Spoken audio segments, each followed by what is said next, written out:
Bonjour! Dans cette vidéo, nous allons voir comment utiliser la compression SMB sur Windows Server 2022 et Windows 11.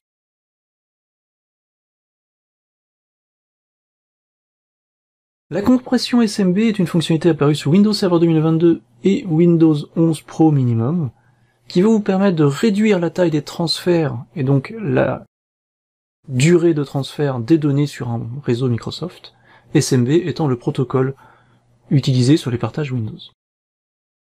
L'idée derrière la fonctionnalité, c'est plutôt que de compresser les données vous-même, de les envoyer sur le réseau et de les décompresser à l'arrivée, pour que sur le réseau elles soient envoyées plus rapidement, c'est le protocole SMB, s'il est configuré pour, qui va se charger de la compression automatiquement. En contrepartie d'une charge CPU plus importante, puisque c'est le processeur qui va se charger de la compression. Au niveau configuration, on peut configurer côté client ou côté serveur. Donc on peut créer un partage en indiquant de demander toujours la compression.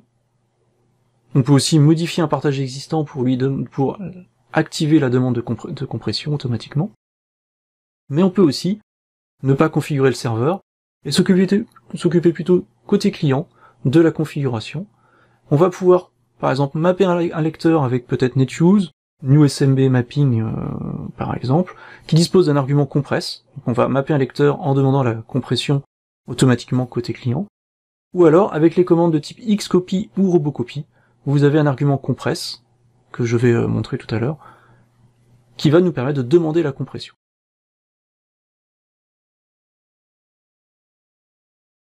Je vais faire une démonstration.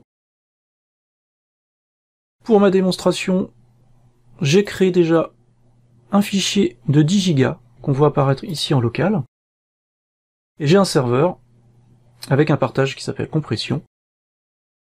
Je vais envoyer les données via Robocopy sans demande de compression. J'ajouterai l'argument compress après. Donc je vais lui demander de transférer les données normalement.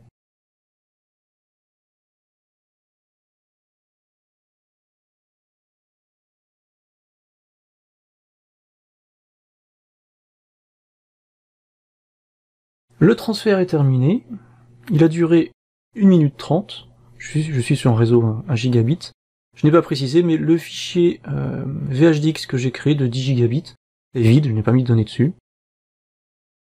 Je vais le supprimer sur le partage et le renvoyer avec compress.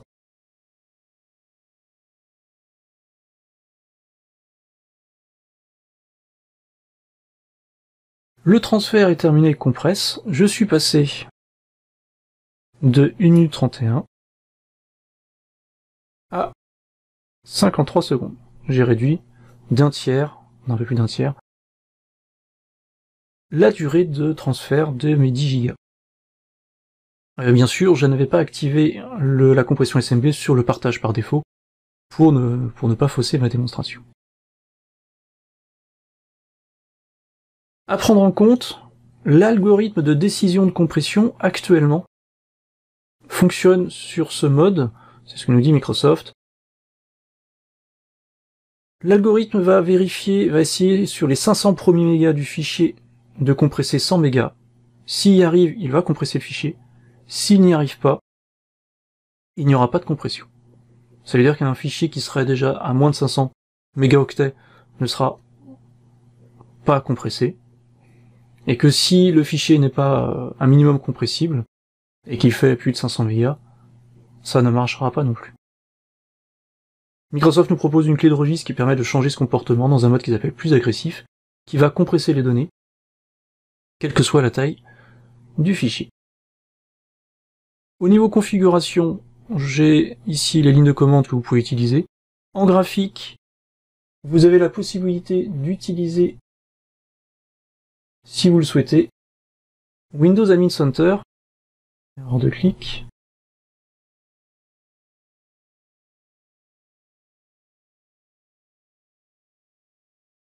Voilà.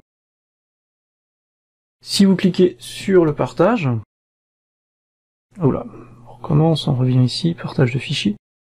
Vous pouvez en graphique cliquer sur votre partage dans Windows Admin Center, et vous trouverez l'option compresser de données en graphique. Sinon, pour le reste des méthodes, ce sera en ligne de commande. C'est tout pour la démonstration sur la compression SMB. Merci de votre attention. Merci au partage, merci au like. Et à bientôt pour une prochaine vidéo.